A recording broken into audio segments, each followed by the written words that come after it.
Del libro del Génesis.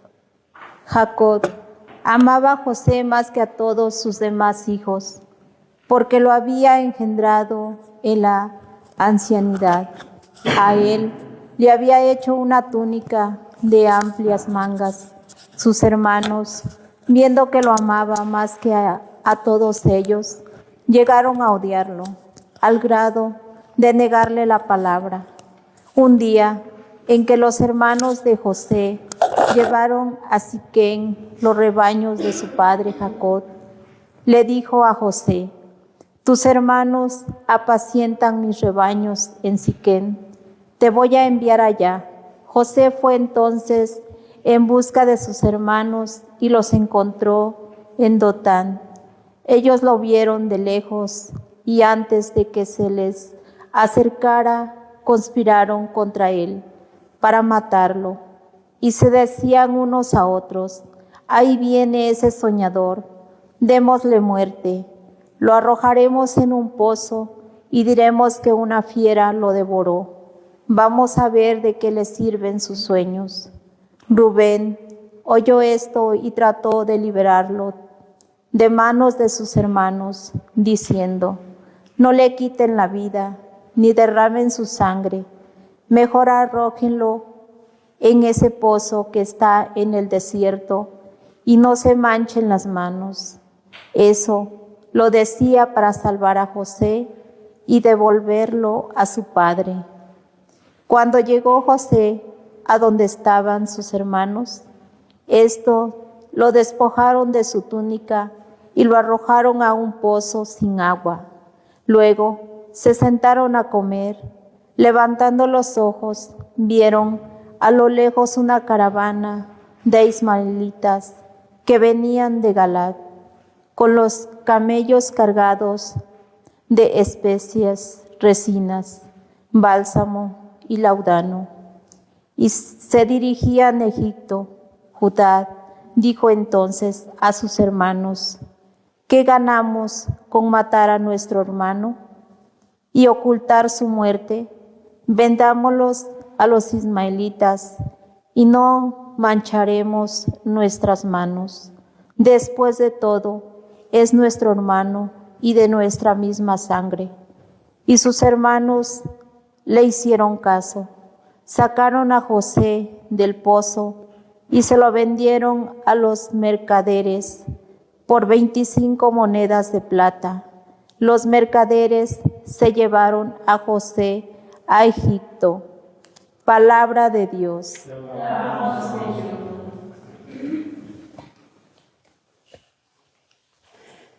Recordemos las maravillas que hizo el Señor. Recordemos las maravillas que hizo el Señor. Cuando el Señor mandó el hambre sobre el país, ya acabó con todas las cosechas. Ya había enviado por delante a un hombre, a José vendido como esclavo.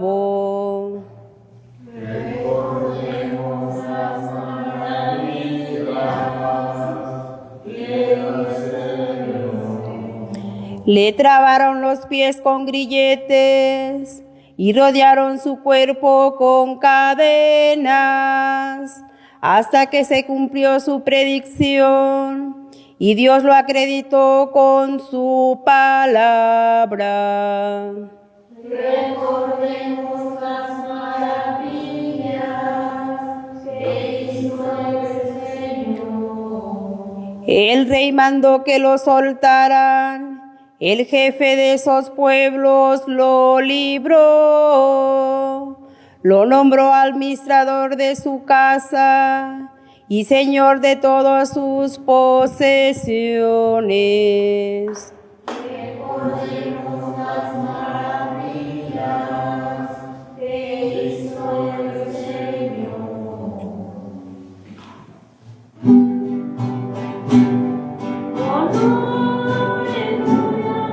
Honor y gloria a ti, Señor Jesús.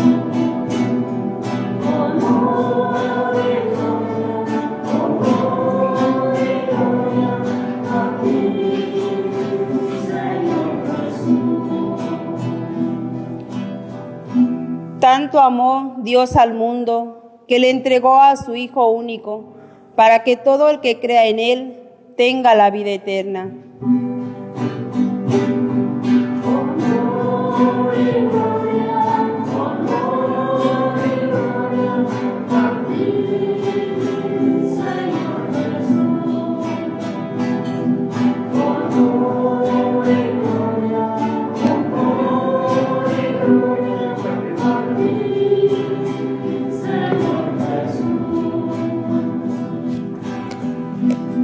El Señor esté con ustedes.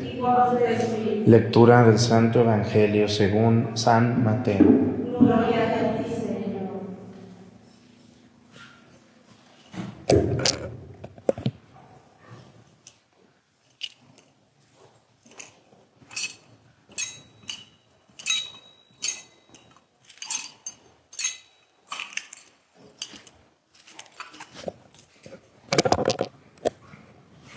En aquel tiempo dijo Jesús a los sumos sacerdotes y a los ancianos del pueblo esta parábola. Había una vez un propietario que plantó un viñedo, lo rodeó con una cerca, cavó un lagar en él, construyó una torre para el vigilante y luego lo alquiló a unos viñadores y se fue de viaje. Llegado el tiempo de la vendimia, envió a unos criados para pedir su parte de los frutos a los viñadores. Pero estos se apoderaron de los criados, golpearon a uno, mataron a otro y a otro más lo apedrearon. Envió de nuevo otros criados en mayor número que los primeros y los trataron del mismo modo. Por último, les mandó a su propio hijo pensando: a mi hijo lo respetarán. Pero cuando los viñadores lo vieron, se dijeron unos a otros: este es el heredero. Vamos a matarlo y nos quedaremos con su herencia. Le echaron mano, lo sacaron del viñedo y lo mataron. Ahora díganme, cuando vuelva el dueño del viñedo, ¿qué hará con esos viñadores? Ellos le respondieron: dará muerte terrible a esos desalmados y arrendará el viñedo a otros viñadores, que le entreguen los frutos a su tiempo. Entonces Jesús les dijo: ¿no han leído nunca en la Escritura: la piedra que desecharon los constructores es ahora la piedra angular? Esto es obra del Señor y es un prodigio admirable. Por esta razón les digo que les será quitado a ustedes el reino de Dios y les será dado a un pueblo que produzca sus frutos.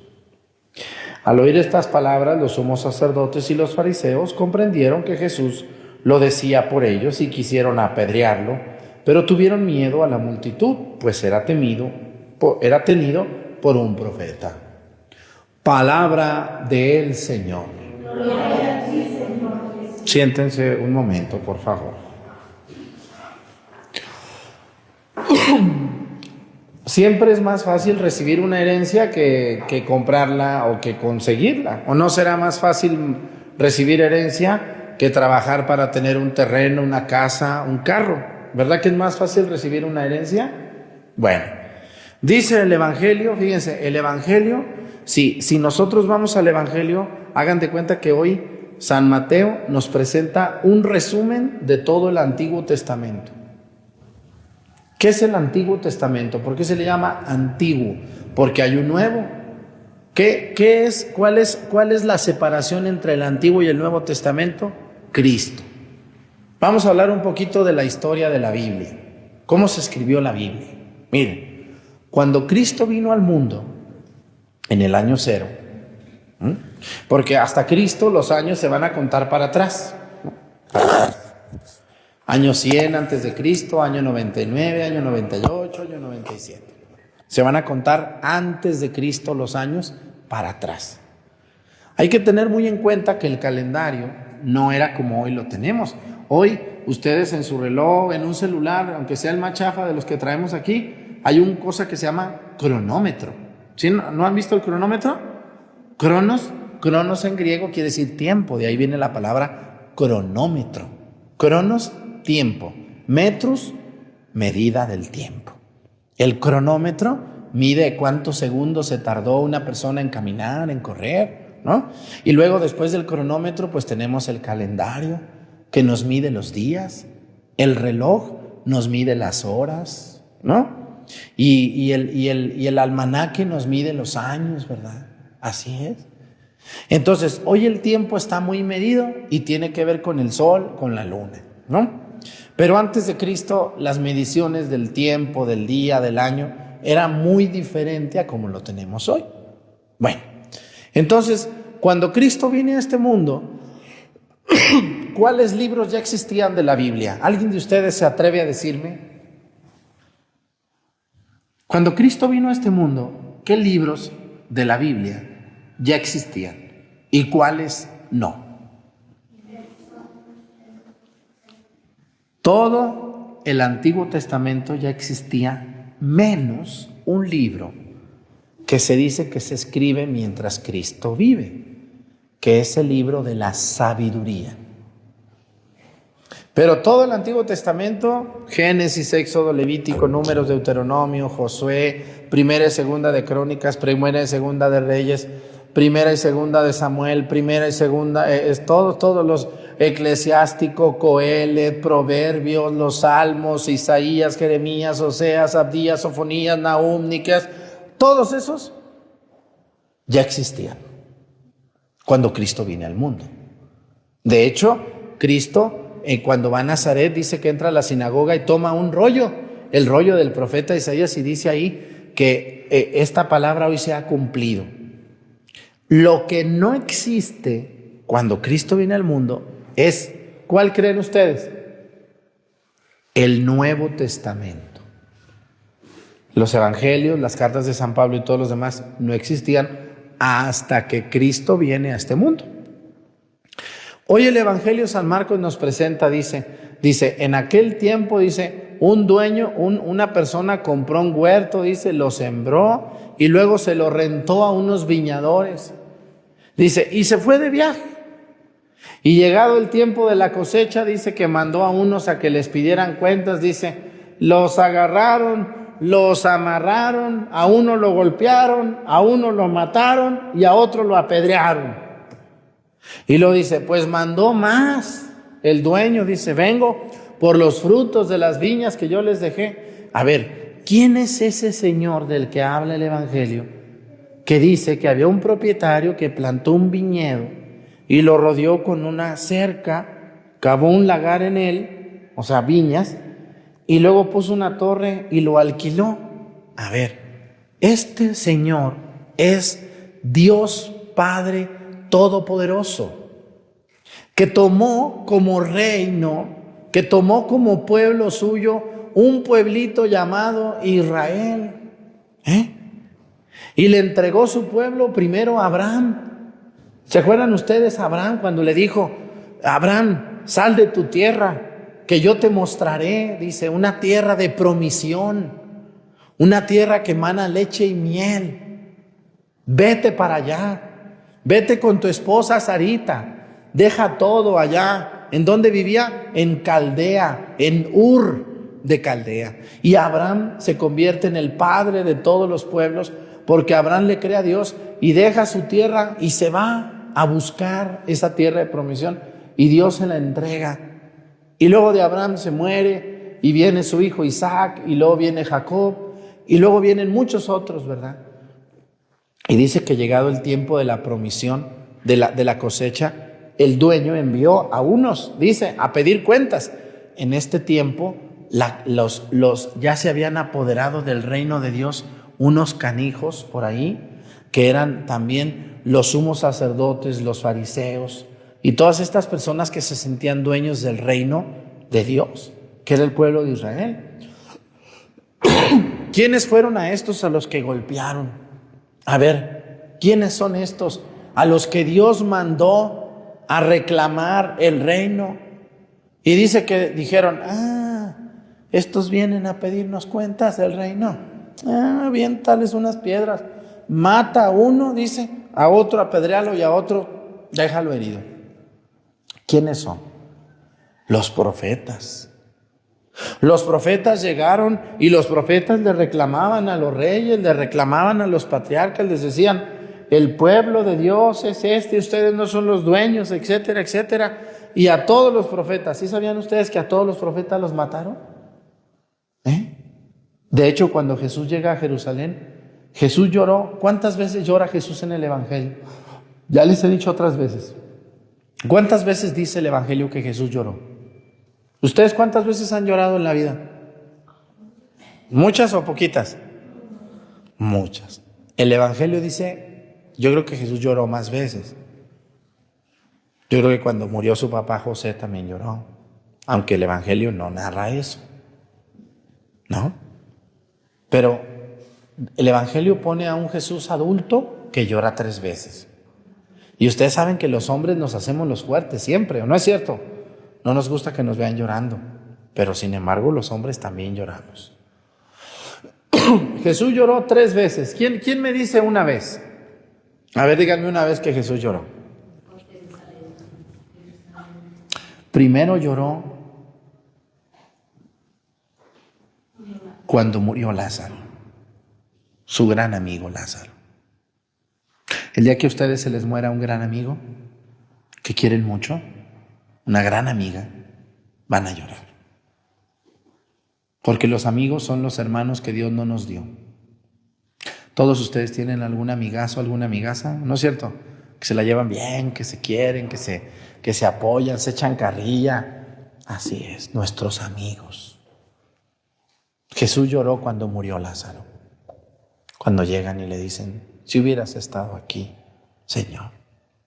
Dice, Jesús lloró profundamente por el afecto que le tenía a su amigo Lázaro. Otra vez en la que Jesús lloró, otra. Díganme, por favor. Esa la vamos a dejar al final porque es de la que quiero hablar ahorita. En el huerto de los olivos, cuando Jesús iba a ser tomado preso, dicen que lloró gotas de sangre, de miedo. Se llora de tristeza como Lázaro, pero también se llora de miedo. Tenía mucho miedo Jesús. Cuando ustedes les van a hacer unos estudios de sangre o de orina o algo así, ¿no les da poquito miedo? Sí. Y por último, la tercera vez que Jesús lloró, que esta casi nadie la ve, es cuando Jesús llegó por el monte de los olivos, no. Déjenme acuerdo, el monte Sión, el monte Oreb, el monte Sión. Cuando Jesús llegó por el monte Sión y vio el templo de Jerusalén. Eso cuando yo empiezo los programas de Tierra Santa, no sé si han visto que estoy parado yo como, y a lo lejos se ve una cúpula dorada, se ve el templo. Esa parte es el monte de donde se ve Jerusalén. Estaba como sobre una mesita. Hagan de cuenta que está rodeada de puros cerros chiquitos y en medio está como una mesita. Entonces ahí estaba la ciudad santa de Jerusalén. Y cuando Jesús llega, dice que Jesús la ve y dice, Jerusalén, Jerusalén, dice, que matas los profetas entre el atrio y el templo. Dice, Jerusalén, que no has querido cobijar a tus hijos como la gallina cobija a sus pollitos para que no tengan frío. Y Jesús lloró por esto. Y hoy el Evangelio habla de esto. Dice, entonces el dueño del viñedo, que es Dios, dice, mandó unos hombres, a uno lo golpearon, a otro lo mataron y a otro lo dejaron medio muerto. Dice, entonces mandó más. Entonces hubo más profetas y a todos los mataron. ¿Quiénes? Los fariseos, los que se sentían dueños del pueblo de Israel, con los que va a tener problemas Jesús. Los mismos, son sus hijos, ¿no? Por eso Jesús les echa en cara, les dice, ustedes se comen las uvas. ¿Y qué les dijo? ¿Cómo les dijo Jesús? ¿Se acuerdan? Ustedes se comen las uvas y a sus hijos se les destemplan los dientes. Coman muchas uvas, ¿cómo les queda la boca? O higos, coman muchos higos, ¿no se escalda la boca? Bueno, la uva tiene tanta corrosión, de ahí sacan el vino, ¿no? Porque la uva tiene mucho alcohol, muy bueno, pero también muy agresivo en exceso. Entonces, por eso Jesús dice, ustedes se comen las uvas, dice, y sus hijos se les destemplan los dientes. Jesús les avienta esa a los fariseos, como diciéndoles, ustedes mataron a los profetas, pero sus hijos son ustedes, y aquí están haciéndome lo mismo a mí. Hermanos, dice que por último, el dueño del viñedo dice, por último, dijo, voy a enviar a mi hijo lo van a respetar.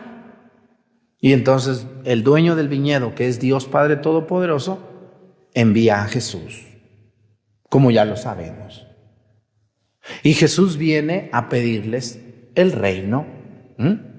Porque, ¿qué es lo que predica Jesús? A ver, ustedes que son expertas en las cosas de Dios.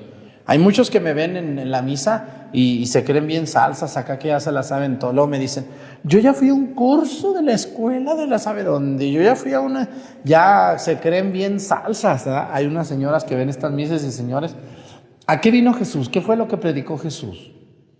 Jesús vino a predicar, en primer lugar, el reino de Dios.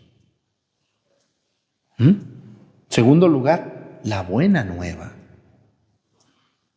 las buenas noticias, la salvación de las personas.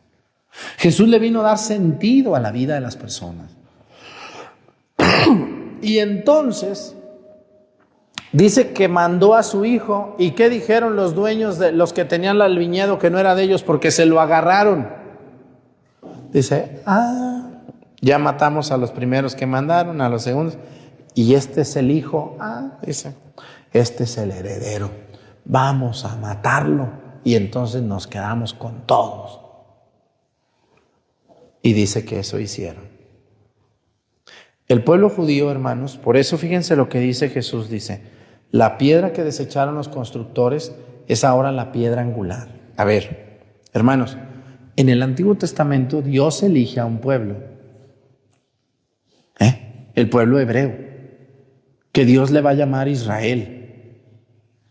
Pero nosotros, los que somos bautizados en el nombre de Cristo, somos el nuevo Israel. Somos el verdadero pueblo de Dios. Somos el pueblo que Cristo vino a inaugurar, porque estos canijos no quisieron. No quisieron. Ellos querían seguirse quedando con el terreno, con el viñedo, porque pues decían, no, pues de aquí somos, estamos bien contentos. Este loco que hijo de Dios, que por eso fíjense los problemas con Jesús es, ¿tú eres el hijo de Dios? ¿Tú eres el hijo de Dios? Le dicen, ¿con qué autoridad haces esto? ¿Con qué autoridad dices esto? ¿Quién eres? ¿De dónde vienes? ¿Quiénes son tus padres? ¿Eres de Nazaret? Entonces no eres. ¿Dónde naciste? En Belén. ¿Y dónde estudiaste? ¿Y por qué no eres hijo de un fariseo? Y vienen los conflictos con Jesús, porque ellos sabían quién era Jesús, pero querían desacreditarlo para quedarse con todo esto. Vean ustedes las personas cuando no heredan y viene un hijo por la casa, los que se sienten dueños de la casa, ¿cómo se le ponen al hijo o a la hija? Le hacen la vida imposible, ¿o no es verdad? Porque dicen, viene ahora sí el dueño, este es el heredero, no, pues vamos a sacarlo, no se la vamos a dar, y empiezan los pleitos. Lo mismo va a pasar con el pueblo de Israel y el pueblo judío, ¿no? La gente, los israelitas dicen hasta el día de hoy, nosotros somos el pueblo elegido de Dios. No, a ver, la respuesta es la siguiente, fueron el pueblo elegido por Dios hasta que vino Cristo. Cuando vino Cristo, Cristo le va a dar vuelta a la página y va a decir, ya no es un pueblo, ya no es una raza, ahora son los seguidores de Dios, ahora son los servidores del Señor. Por eso cuando Jesús van a buscarlo, su mamá y sus familiares dice, mi madre y mis hermanos son los que hacen la voluntad de mi Padre y la ponen en práctica, no estos que están aquí. La piedra que desecharon los constructores es ahora la piedra angular, dice. Por esta razón, dice el Evangelio, les será quitado a ustedes el reino de Dios y se le dará a un pueblo que produzca sus frutos. Nosotros los bautizados somos el pueblo de Dios actualmente. ¿Sí sabían eso? Porque los judíos no quisieron, hasta el día de hoy no quieren. No quieren, ellos dicen que Jesús no es Dios. Ellos dicen, no, dice Jesús fue un gran profeta, pero no es el Hijo de Dios. Ellos, mis primos los judíos, siguen esperando al Mesías, ¿cómo ven? Tienen 2000 años y más esperando al Mesías, a ver, ¿cuándo irá a llegar, oigan? ¿Cuándo va a llegar uno así de fregón como Jesús?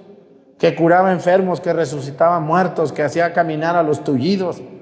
Lo que Jesús hizo no lo ha podido repetir ningún hombre sobre esta tierra, porque Jesús es el Mesías. Vamos a ver esto de la piedra angular, dice, los constructores que desecharon la piedra angular, dice, la piedra que desecharon los constructores es ahora la piedra angular. Miren, en los tiempos de Cristo no había cemento como lo tenemos hoy, ni había pegamentos, ni nada de eso. De hecho, muchas casas se hacían con paredes de lodo. Ponían carrizos o bambú y luego la gente le embarraba lodo, ¿verdad? Le embarraba lodo a los carrizos. Esas eran las casas en los tiempos de Jesús. Y los más ricos tenían sus casas de piedra, pero era piedra sobre piedra. No había cemento, como hoy. Ustedes pegan un ladrillo con otro con cementos y está bien pegado. ¿Cuántos años dura el cemento? Muchísimos. Muchos techos, muchas bóvedas hoy de muchísimas casas que no se caen son de concreto, de cemento con varilla. Y si en ese tiempo no había cemento, pues menos había la posibilidad de poner varillas o todo eso que para nosotros hoy es muy común. Entonces, escúchenme bien, cuando en una ciudad o en una casa hacían una puerta, pues no era una puerta como las que nosotros conocemos, eran más bien como pórticos. Y siempre la hacían así circular, nunca cuadrado, como esa entrada circular o como aquella, era circular. Entonces los albañiles ponían una piedra, y luego otra, y otra, y otra, y otra, y hacían una columna así, miren, de un lado, así. Y luego del otro lado, otra, piedra sobre piedra.